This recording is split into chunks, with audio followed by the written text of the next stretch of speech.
What's going on, you guys? Today I've got the Petrified fish Eddy, PFE01. A sensible, boring, low-profile everyday carry. Oh wait, no. It's a weird, somewhat impractical pocket cleaver with a great drop shutty action and a very fun and interesting design.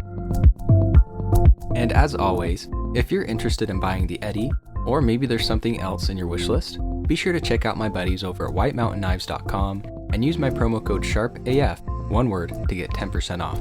They also have free shipping on all US orders. So first, I'm going to go over the different variations and prices, followed by the specs, then my likes and dislikes, and I'll finish up with some size comparisons. And I put chapters in my videos, so feel free to skip ahead to whatever interests you the most. So the Eddy is available in 7 different variations. Blue or black G10 with a stone-washed K110 blade, orange or green G10 with a sandblasted K110 blade, and those versions are currently on sale for $44 or about $39 after my promo code. Or you can get a black and green, black and white, or black and orange Damascus handle with a 9CR Damascus blade. The Damascus versions are currently selling for $65 or about $58 after the discount. Let me know in the comments which version you like the best. So let's get into the specs. The blade length is 3.07 inches or 7.8 centimeters. The handle length is 4.24 inches or 10.78 centimeters. And the overall length is 7.31 inches or 18.58 centimeters. The blade thickness is 0.12 inches, or about 3 millimeters, and it weighs 4.46 ounces. This is showing 4.5 ounces, or 126 grams. Alright, so the blade steel on this version is Bowler K110, which is essentially D2 steel. And I believe the Damascus is 9CR13 MOV, and it has a tall, cleaver style shape with a nice tip, and it could definitely handle some rock chops. I can fit all 4 fingers on the handle comfortably, and we do have a nice forward finger choil for even more room. There is no jimping on the blade or scales. It deploys with a jimped flipper tab, and the pivot is running on caged ceramic ball bearings. You can thumb roll it with some downward pressure on the blade, and I've been able to reverse flick it a few times. There is a lot of blade exposed, but it's kind of slippery and there's no fuller or thumb hole.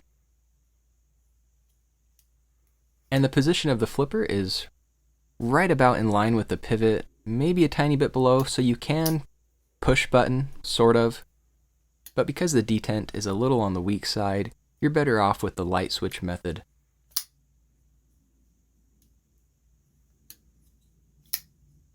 Good lockup. It's a little hard to see because of the flipper tab, but the lockup is about 40% and there's no blade play.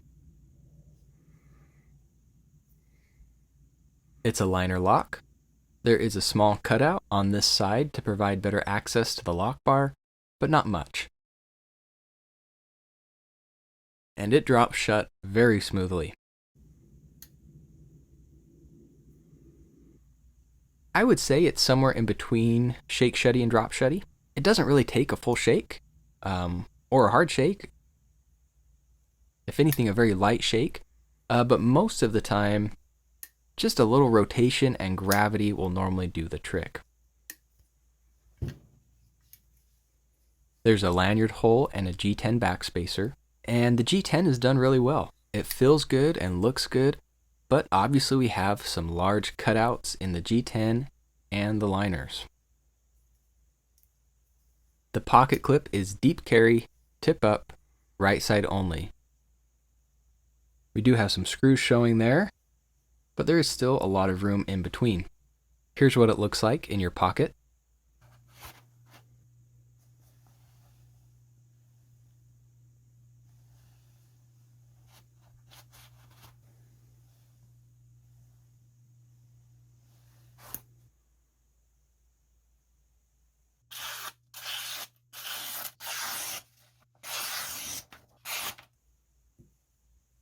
So let's get into my likes and dislikes. The uniqueness of the design is what drew me to this model. Petrified Fish does have some more practical models out there, but they're not afraid to try new things and be a little weird. And they have some cool aquatic themes in their model names and designs. And most of us probably have several more practical daily carry knives, but not everyone has a funky pocket cleaver. It's a lot of fun to carry and show your friends. You can whip this out at breakfast and chop some sausage and start a nice conversation. The fidget factor is good.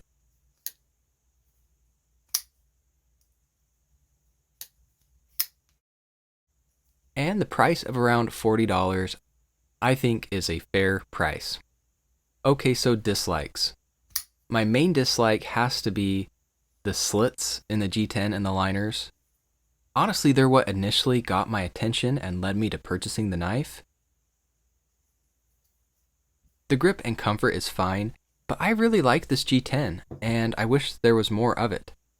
And due to the cutouts, we have a very narrow lock bar, and I think that might be contributing to the lighter detent. Honestly, the detent is fine for normal use, and if I want to fully deploy the blade, I can, every time, so it's not a big deal, but I can fail it very easily. It's easier to fail if you point it up, and you get a better deployment if you angle it down, because of gravity. Man, it's a big heavy cleaver blade. But really, with this size of cleaver, a strong detent would be ideal.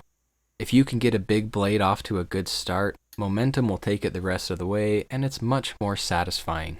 I don't notice too much bulk with it in my pocket. I thought I would, just from the looks of it. It's obviously a little wider than a lot of the knives you might pick for a daily carry, but it feels no different to me in my pocket. What I do notice, though, is sometimes this top corner catches the corner of my pocket as I pull it out. Overall, though, I really like it. It's a fun, inexpensive addition to your knife collection. It can serve a good purpose as a daily carry knife or a conversation piece.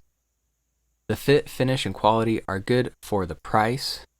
Obviously, it's not a super premium knife, but for the price, it's not bad at all. And there's some kind of weird satisfaction you get from pulling out a pocket cleaver. Let me know what you guys think about the Petrified Fish Eddy in the comments. Stay tuned for size comparisons, and don't forget to like and subscribe.